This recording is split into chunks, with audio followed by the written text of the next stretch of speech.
The warm alien blanket made Quan feel sleepy and safe, but the sound of vehicles getting closer kept him awake. Military trucks were driving fast through the streets of Seoul, their engines loud and urgent. Helicopters flew overhead, circling the alien ships like angry insects.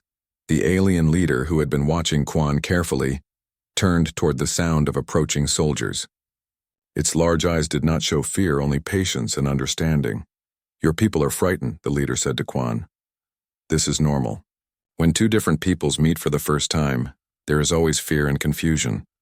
Quan pulled the alien blanket tighter around himself. The warmth was making his thoughts clearer, but he was still confused about everything that was happening. "Are you going to hurt anyone?" he asked. The alien leader made a sound that might have been laughter, but softer and more musical than human laughter. "We are here because of what you did, human child. We are here because you showed kindness to one of us. People who show such kindness are not our enemies." A convoy of military vehicles reached the area around the factory. Soldiers jumped out of trucks and set up positions behind barriers and sandbags. They pointed large weapons toward the aliens, but they did not fire. The soldiers looked nervous and scared, but they followed their orders and waited. An officer with many decorations on his uniform stepped forward with a megaphone. He shouted something in Korean, then in English, demanding that the aliens surrender and release any hostages they might be holding. The alien leader stood up slowly and spoke to its companions in their musical language. Several of the alien warriors moved to form a protective circle around Quan, but they did not draw any weapons or make threatening movements. "We need to help your people understand that we come in peace," the leader said to Quan. "Will you help us speak to them?" Quan nodded, even though he was not sure what he could do. He was just a homeless boy that most people ignored. But the alien leader seemed to think he was important somehow. The alien leader walked toward the soldiers, moving slowly with its hands visible and empty. When it got close enough to be heard clearly, it spoke in perfect Korean. "I am Commander Vex of the Nexari fleet," the alien said. Its voice was loud enough for all the soldiers to hear, but calm and respectful. "We have come to your world in peace. We are here because of this human child, who showed great kindness to one of our people." The military officer with the megaphone looked confused. He had clearly not expected the aliens to speak Korean or to mention a human child. He turned to look at Quan, who was still sitting in the snow surrounded by alien warriors. "What child?" the officer demanded. "What are you talking about?" Commander Vex gestured toward Quan. "Last night, this boy found our scout Zeph, who was dying from injuries received when his ship crashed. Despite having very little himself, the child gave Zeph his only blanket and stayed with him through the cold night until Zeph died peacefully." The officer stared at Quan with surprise. Like most adults, he had probably never really noticed the homeless boy before. "That kid? He's just a street orphan. What could he possibly have to do with aliens?" Commander Vex's large eyes seemed to grow darker. This street orphan showed more honor and compassion than many leaders of great nations. He risked his own life to comfort a dying stranger, asking for nothing in return. Because of his actions, we now know that humanity has the potential for goodness. More vehicles arrived. News reporters with cameras and microphones pushed through the crowd of soldiers, trying to get closer to the aliens. Government officials. Inexpensive cars pulled up behind the military vehicles. A well-dressed woman got out of one of the government cars and walked toward Commander Vex. She moved with the confidence of someone used to being in charge. "I am Dr. Sujin Park, Director of the Korea Institute for Advanced Sciences," she said in English. "I speak for the Korean government in matters of first contact with extraterrestrial species." Commander Vex turned to face her. "Dr. Park, we are pleased to meet a representative of your government, but you should know that the most important person in this first contact is not a government official or a scientist. It is that child." Dr. Park looked over at Quan with confusion. "I don't understand. What does a homeless boy have to do with your arrival here?" Commander Vex walked back toward Quan, and Dr. Park followed. The alien warriors stepped aside to let her approach, but they stayed close enough to protect Quan if needed. "Tell me, Dr. Park," Commander Vex said, "what would most humans do if they found a dying alien in the snow on the coldest night of winter?" Dr. Park thought about the question. "I suppose they would call the authorities, or maybe take the alien to a hospital." "And if the human was a child with no way to contact authorities? A child who was homeless and hungry and had only one blanket to keep from freezing to death?" Dr. Park looked at Quan more carefully. She could see how thin he was under the alien blanket, how his old clothes were torn and dirty. She could see that he was indeed just a poor child with nothing to give. Most people would save themselves, she admitted quietly. Yes, Commander Vex agreed. Most people, when faced with choosing between their own survival and the comfort of a stranger, would choose themselves. This is not wrong, it is the instinct that keeps species alive. But this child chose differently. Commander Vex knelt down next to Quan again. Tell Dr. Park what you did last night. Quan felt embarrassed with so many people looking at him. He was not used to being the center of attention. I found someone who was hurt and cold, he said quietly. So I shared my blanket with him. Your only blanket, Commander Vex corrected gently. On the coldest night of the year, when you needed it to survive, you gave it to someone you had never seen before. Someone who was not even the same species as you. Dr. Park's eyes widened as she began to understand. And this alien, Zeph. He recorded what happened. All of our scouts carry neural recorders, Commander Vex explained. They automatically transmit experiences back to our ships. Zeph's final hours were shared with all of us. We felt his pain, his fear of dying alone in a strange place, and we felt his amazement and gratitude when this child chose to comfort him. More government officials had arrived and were trying to get closer to hear the conversation. The military officer was talking rapidly into a radio, probably reporting to his superiors. The news reporters were filming everything, though they were too far away to hear the words being spoken. One of the government officials, a man in an expensive suit, pushed forward. I am Deputy Minister Ji-Ho Kim, he announced. I demand to know what these aliens want from Korea. Commander Vex looked at the deputy minister with what might have been amusement. Minister Kim, we want nothing from Korea. We want nothing from Earth. We came here to verify something that seemed impossible based on our previous observations of your species. What did you need to verify? Dr. Park asked.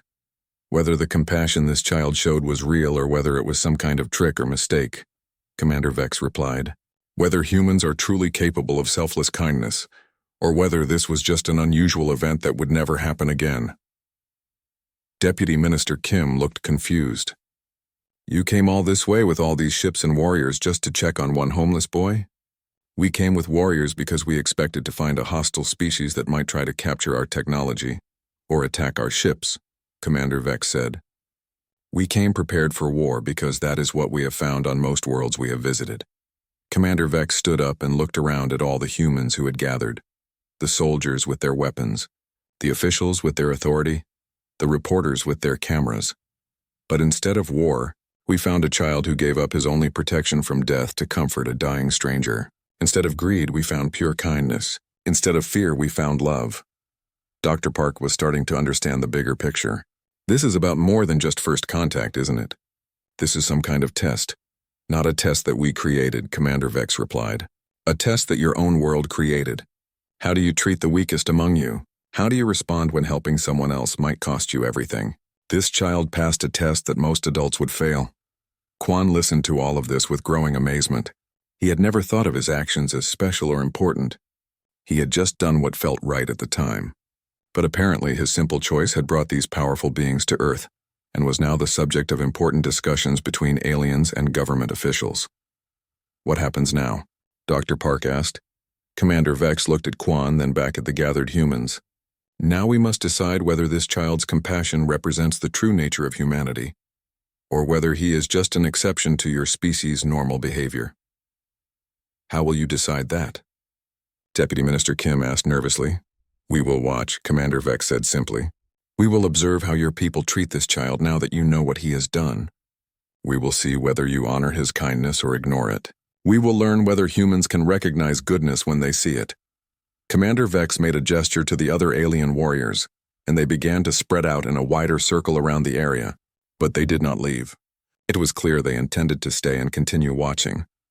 The child will be under our protection now, Commander Vex announced to everyone present. The wind cut through Seoul like a knife made of ice. Snow fell heavy and thick, covering the empty streets in white. Most people stayed inside their warm homes, safe from the winter storm. But Quan had no warm home to go to. The 12-year-old boy pressed himself deeper into the doorway of the old factory. His thin jacket did little to stop the cold. His stomach hurt from hunger, but the pain was nothing new.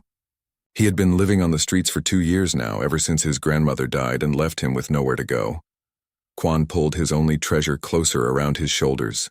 It was a thermal blanket he had found in a pile of thrown-away things near the electronics factory. The blanket was old and had many holes, but it was all he had to keep warm. The silver material still worked a little bit, holding some of his body heat inside. The factory where he slept had been closed for 3 years. The big metal doors were locked tight, but Quan had found a small space between 2 walls where he could hide from the wind. It was not comfortable, but it was better than sleeping in the open street where the police might find him and take him to the children's home again. Quan did not like the children's home. The workers there were not mean, but they asked too many questions. They wanted to know about his family and why he lived alone. Quan did not like to talk about his grandmother or the sickness that took her away. It was easier to live on the streets even when it was cold and dangerous. During the day, Quan would walk through the industrial area looking for things he could sell. People threw away many useful items. Sometimes he found copper wire or small pieces of metal that the scrap dealers would buy. On good days, he could make enough money to buy a bowl of hot soup and maybe some bread. The owner of the small food stand near the train station was kind to him. His name was Day, and he was an old man with gray hair and kind eyes. When Quan had money, Day would give him extra food without asking for more payment. When Quan had no money, Day would sometimes give him leftover soup for free, but he had to be careful not to let other hungry people see, or they would all want free food too. Tonight was different from other nights. The storm was worse than usual, and Quan could feel the cold going deep into his bones. His feet were numb inside his old shoes, and his fingers hurt when he tried to move them. He knew this kind of cold could be dangerous. People could die from being too cold, especially people like him who had nowhere warm to go. Quan tried to think of warm things to make himself feel better. He remembered his grandmother's small apartment with the old heater that made funny noises but kept the rooms warm. He remembered the thick blankets on his bed and the smell of the soup his grandmother would make on cold days like this one. But thinking of warm things only made him feel colder. Quan shook his head and tried to focus on staying alive through the night. He moved his arms and legs to keep his blood moving. He breathed on his hands to warm his fingers. He pulled the thermal blanket tighter around his body and tried to find a position that would block more of the wind. The snow kept falling. The streetlights made the falling snow look like tiny white stars dancing in the air. It would have been beautiful if Quan was not so cold and scared. He could hear the wind making strange sounds as it blew through the empty buildings. Sometimes it sounded like voices calling in the distance. That was when Quan heard a different sound. It was not the wind or the snow. It sounded like something heavy falling on the ground behind the factory. Then he heard what might have been a voice, but not a human voice. It was deeper and stranger than any sound he had heard before. Quan stayed very still and listened. The sound came again, but weaker this time. It sounded like someone or something was in pain. Quan knew he should stay hidden in his safe spot, but something about the sound made him worried. What if someone was hurt and needed help? Slowly, Quan stood up from his hiding place. His legs were stiff from the cold and he had to hold onto the wall to keep from falling. He wrapped the thermal blanket around himself like a cape and walked carefully through the snow toward the back of the factory. The snow was deep and it went over the tops of his shoes, making his feet even colder. But Quan kept walking toward the strange sounds. As he got closer to the back of the building, he could see something dark lying in the snow near a pile of old machinery. At first, Quan thought it might be a person who had fallen down, but as he got closer, he could see that whatever was lying in the snow was not human. The shape was wrong. The arms and legs were too long, and the head was a different shape than a human head. Quan stopped walking and stared. His heart was beating very fast. He had never seen anything like this before. The creature was about the size of a tall human, but its skin looked blue or gray in the light from the street lamps. It was wearing clothes, but they were made of materials that Quan did not recognize. The creature was not moving much, but Quan could see it was still breathing. Each breath looked difficult and painful. There was something dark in the snow around the creature that might have been blood, but it looked silver instead of red. Quan knew he should run away. This was something strange and frightening that he did not understand. But the creature looked hurt and cold, lying alone in the snow during the worst storm of the winter. Its breathing was getting weaker, and Quan could tell it was dying. For a long moment, Quan just stood there in the falling snow, holding his thermal blanket tight around his shoulders. He thought about walking away and pretending he had never seen anything. He thought about his own cold and hunger and how much he needed the blanket to survive the night.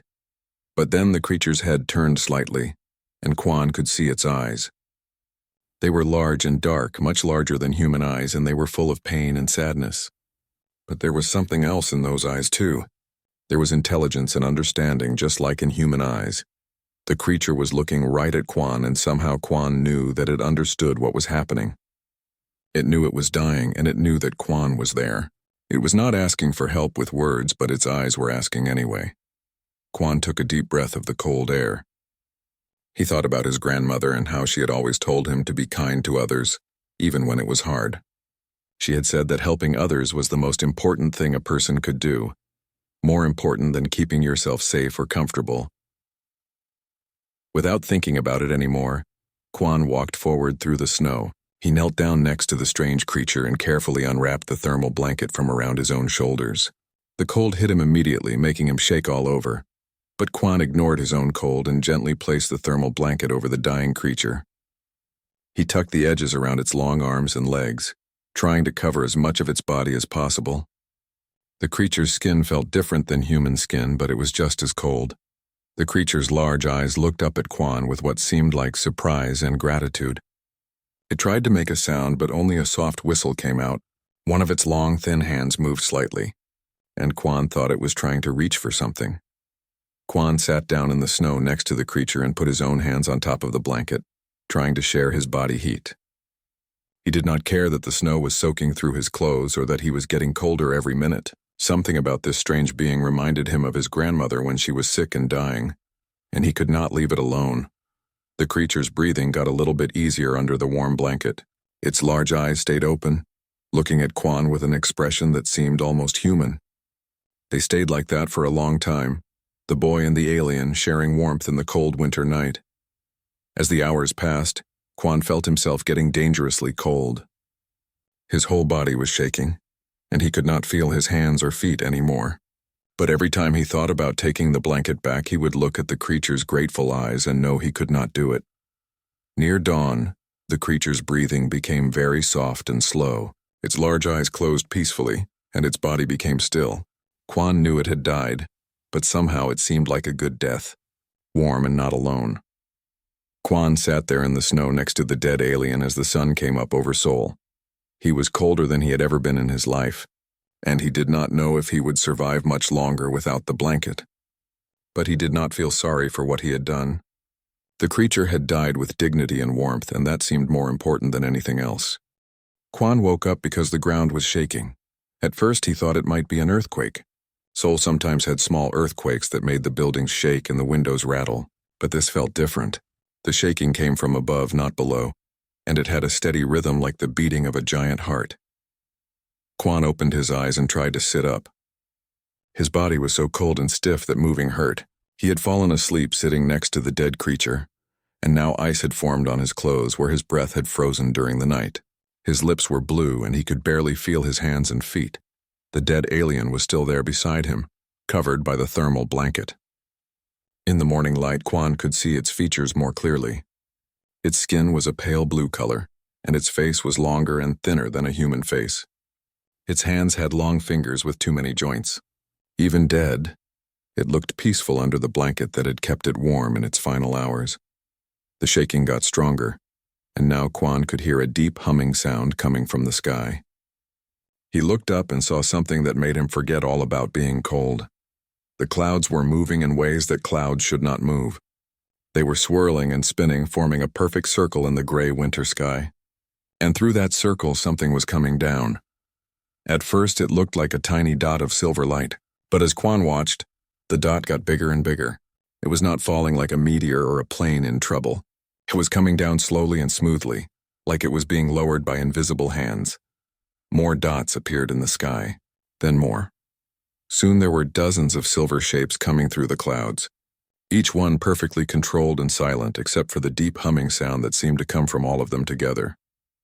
Quan had seen pictures of flying machines in old magazines, But these were nothing like helicopters or airplanes. They were smooth and curved like water drops, but made of something that shined like mirrors. They did not have wings or propellers, but they moved through the air as easily as fish swimming through water. People in the city started to notice. Quan could hear car horns honking in the distance and the sound of people shouting. Some buildings had loudspeakers that began making announcement sounds, but Quan could not understand the words from where he sat. The largest of the flying ships came down first. It was bigger than any building Quan had ever seen, but it moved as quietly as a feather. The ship settled on the ground about half a mile away from the factory, in an empty area that used to be a parking lot for workers.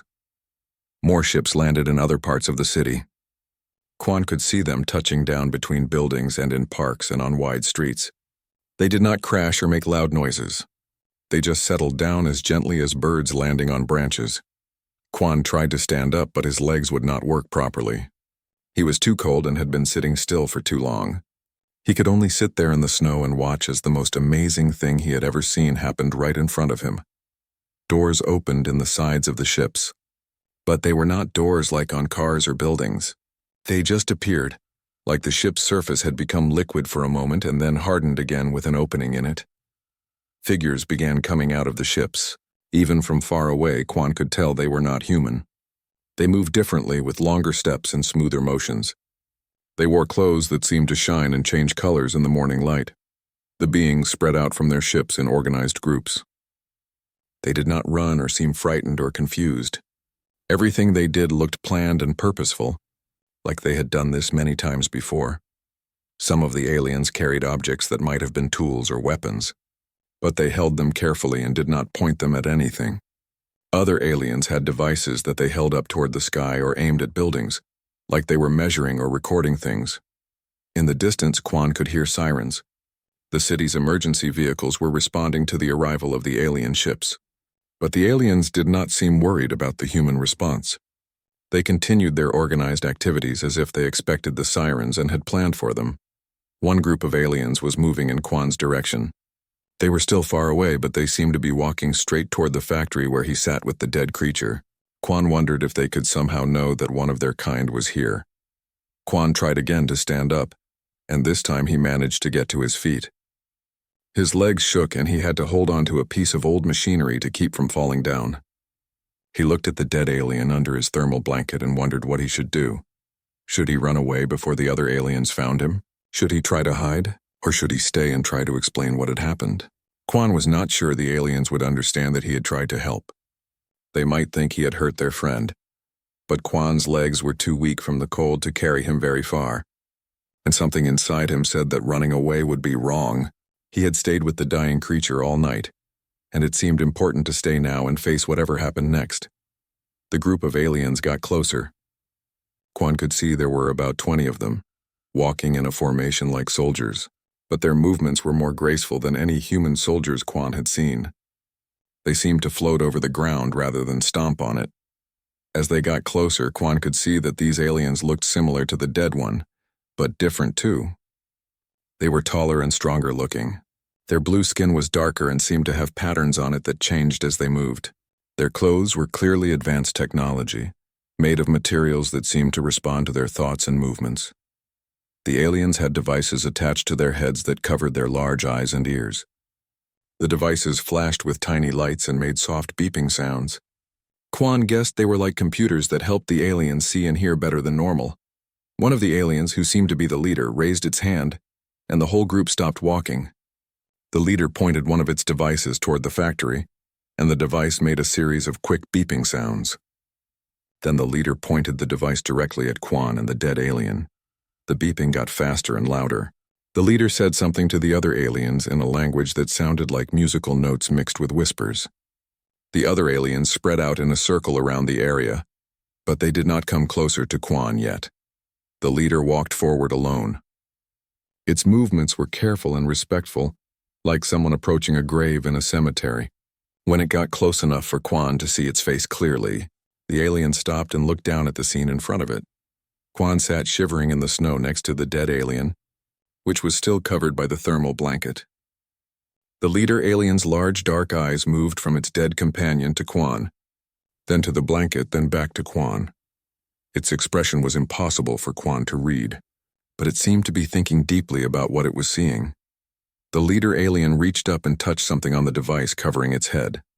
The device made a new sound, and then the alien spoke. But this time, instead of the musical alien language, it spoke in Korean. "Human child," the alien said. Its voice was deeper than a human voice and had strange echoes in it, but the words were clear. "We see what you have done. We see that you gave comfort to our scout in his final time." Quan tried to answer, but his voice came out as just a whisper. He was too cold and too amazed to speak properly. The alien leader continued. "Our friend's name was Zeph. He was young like you, and this was his first mission to your world. When his ship was damaged in your atmosphere, he crashed here and was badly hurt." The alien knelt down in the snow across from Quan, moving slowly so as not to frighten him. "Zeph sent us messages before he died. He told us about the human child who found him and shared warmth, even though the child had very little warmth to share." Quan finally found his voice. "He was cold," he said simply. "And he was alone. I could not leave him like that." The alien leader's large eyes seemed to shine brighter. "You gave him your only protection from the cold. You stayed with him through the night, even though it put your own life in danger. Why did you do this for someone you did not know?" Quan thought about the question. He was not sure how to explain something that had seemed so simple at the time. "My grandmother always said we should help others when they are suffering. She said it is what makes us human." The alien leader was quiet for a long moment. Then it spoke to the other aliens in their musical language. Some of them came closer, but they still moved carefully and respectfully. "Human child," the leader said, "you have done something that will change everything. Your kindness to Zeph has shown us that humans are not what we thought they were. We came to your world expecting to find a selfish and violent species. Instead, we found you." The alien leader stood up and made a gesture to the other aliens. Two of them came forward carrying a device that looked like a stretcher made of light. They carefully lifted Zeph's body, still wrapped in Quan's thermal blanket, onto the light stretcher. "We will take our friend home," the leader said, "and we will tell our people about the human child who proved that your species has the capacity for true compassion." Another alien came forward carrying what looked like a shiny silver blanket. The leader took it and wrapped it around Quan's shoulders. Immediately, Quan felt warm for the first time in hours. The alien blanket was much more advanced than his old thermal blanket, and it seemed... 1 year later, Quan stood on the balcony of the Earth Nexari Cultural Center, looking out over Seoul. The city looked different now than it had when he was sleeping in factory doorways. There were new buildings made with Nexari architectural techniques that seemed to grow from the ground like crystal trees. Human and alien vehicles shared the sky above the city.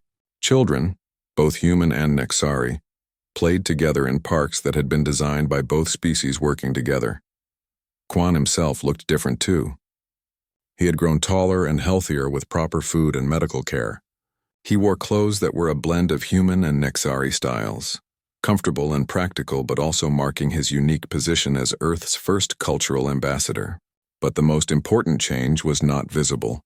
It was the confidence and wisdom he had gained from a year of learning and growing.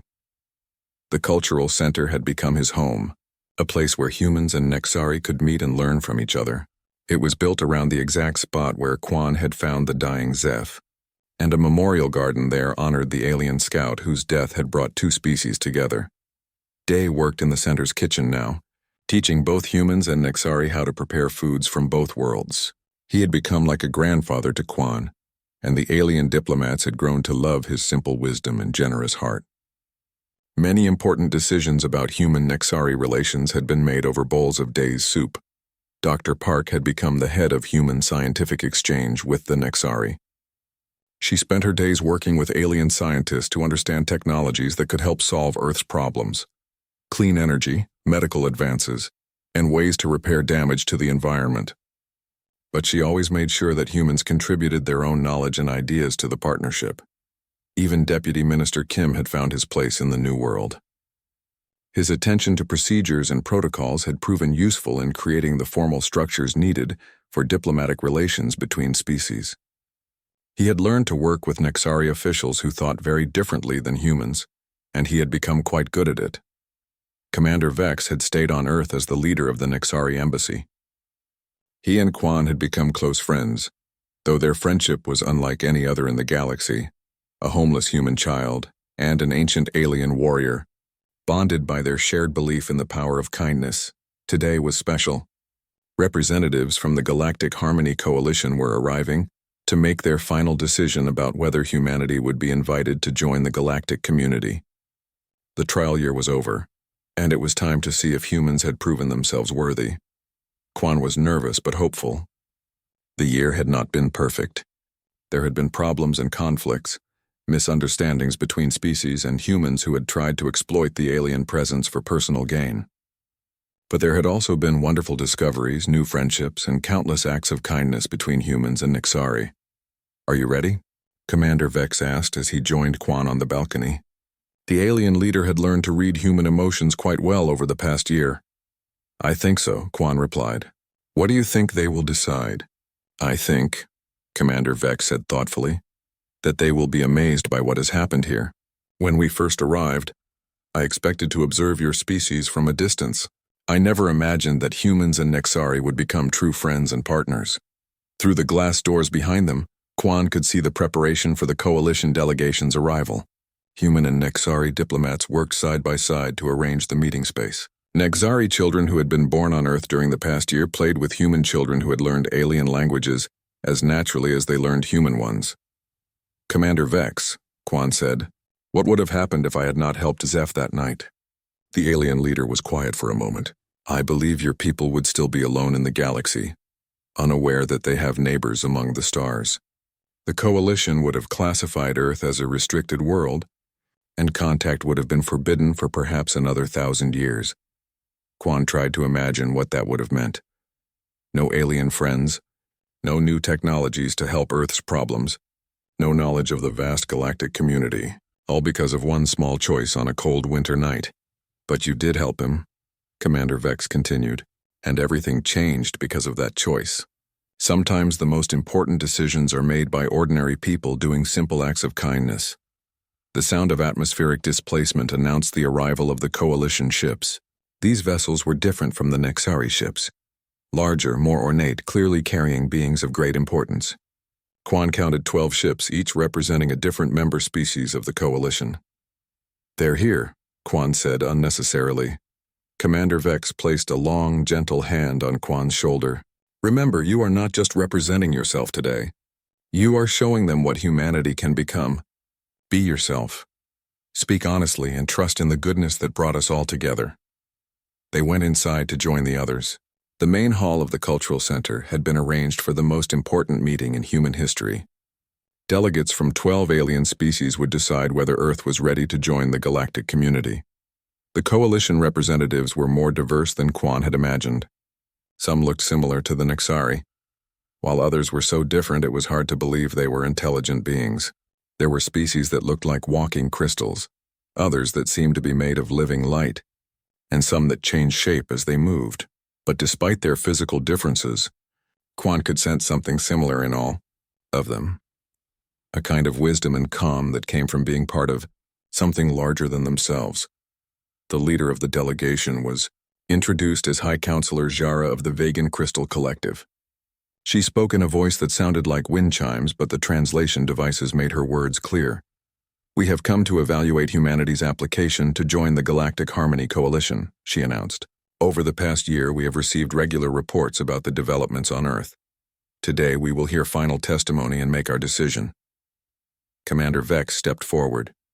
"High Counselor, I present Quan of Earth, the human whose actions initiated contact between our species." Quan felt his heart beating fast as all the alien representatives turned to look at him. These were beings who had traveled across the galaxy and represented civilizations thousands of years old. What could a 12-year-old boy from Sol possibly say to them? But then he remembered Commander Vex's advice and decided to simply be honest. "Honored representatives," Quan began, his voice steadier than he felt. "A year ago, I was just a homeless boy who found someone dying in the snow. I shared my blanket with him because it seemed like the right thing to do.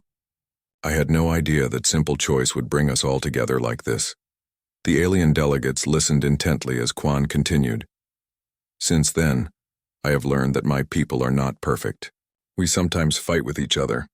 We sometimes make selfish choices. We sometimes let fear make us cruel to those who are different from us. Some of the human officials looked worried. This was not the glowing speech about human virtues they had hoped for. But I have also learned that humans are capable of great kindness and wisdom. My friend Day, who feeds hungry people even when he barely has enough for himself. Dr. Park, who shares knowledge freely and always tries to do what is best for everyone. Even Minister Kim, who learned to see past his own fears and work with people very different from himself. Quan looked around the room at the faces, human and alien, watching him. I think what makes my people special is not that we are perfect, but that we keep trying to be better. When we see suffering, many of us want to help. When we see injustice, many of us want to fix it. When we meet someone different from ourselves, many of us want to understand and become friends. High Counselor Jara made a sound like gentle music. Tell us, young ambassador, what do you think humanity can contribute to the galactic community? Quan thought about the question.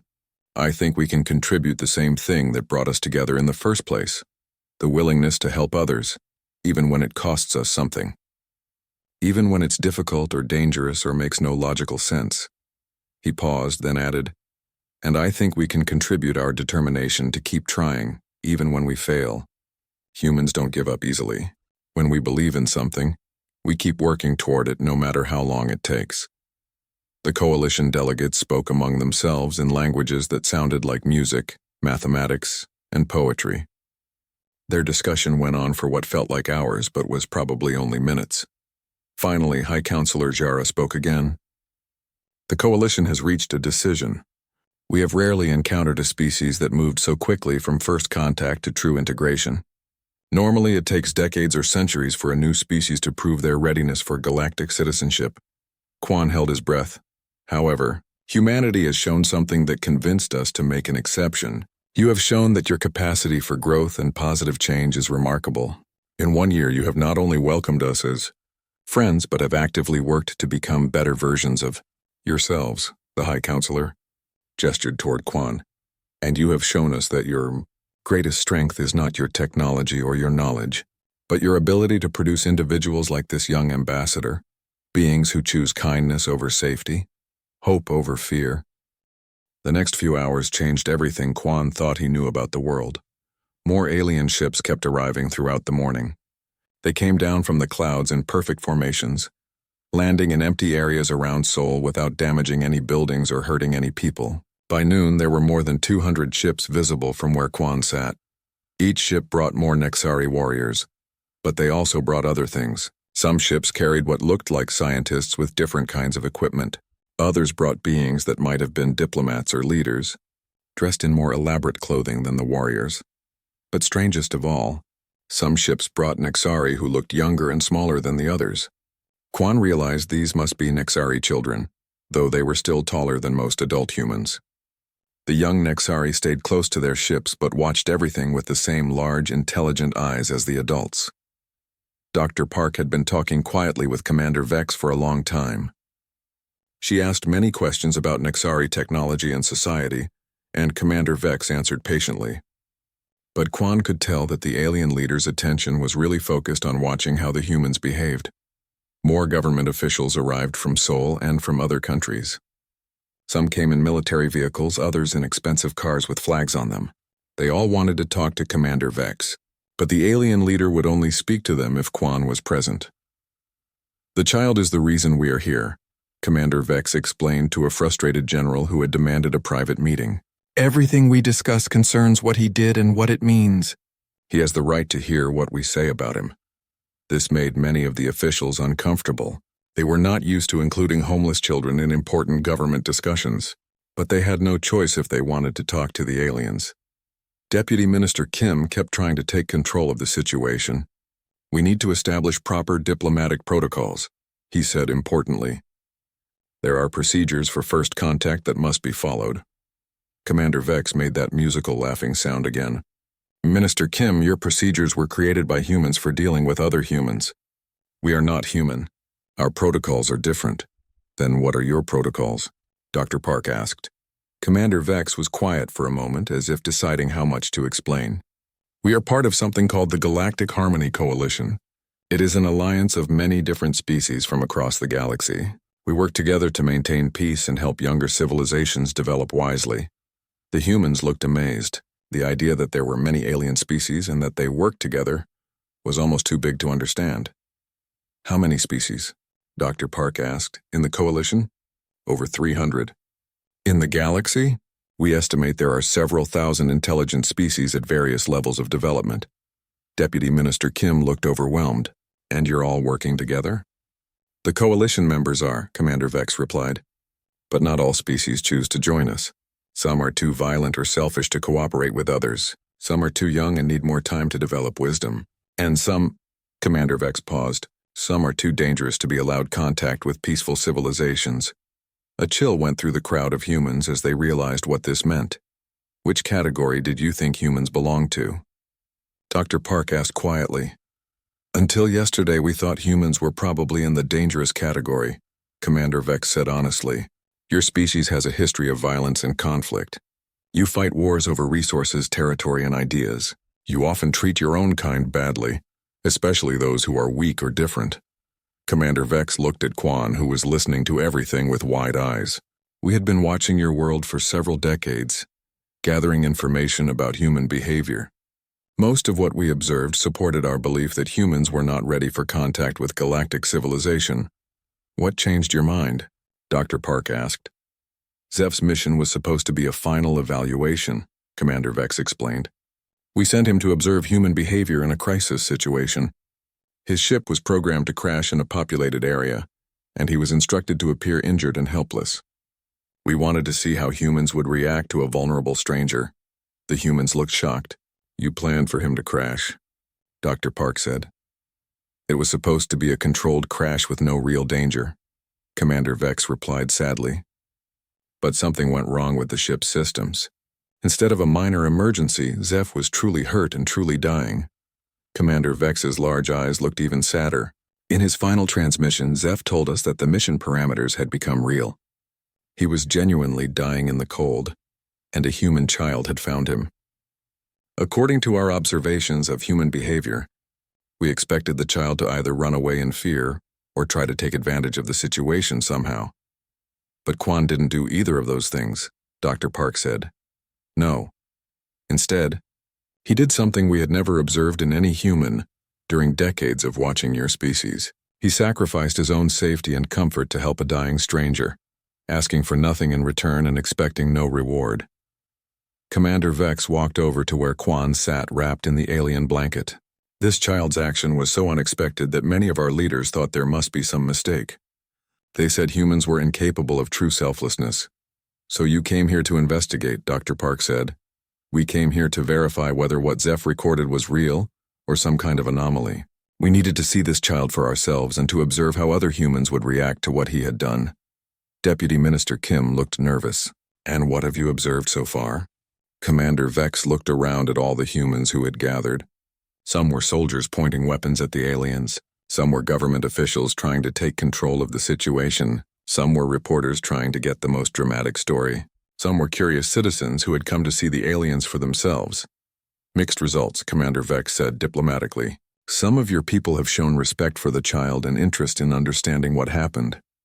Others seem more concerned with gaining advantage from our presence or protecting themselves from imagined threats.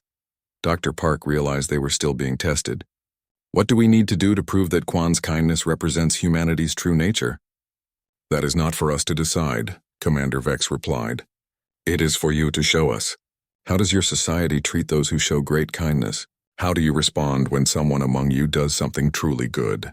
As if to illustrate the point, several things happened at once that showed different sides of human nature. A news reporter pushed through the crowd, trying to get to Quan with a camera. Kid, tell us what it felt like to save an alien. Are you going to be famous now? At the same time, Day, the kind food vendor who had sometimes fed Quan, arrived at the scene. He had walked all the way from his stand near the train station, carrying a thermos of hot soup and some bread. Quan, Day called out when he saw the boy.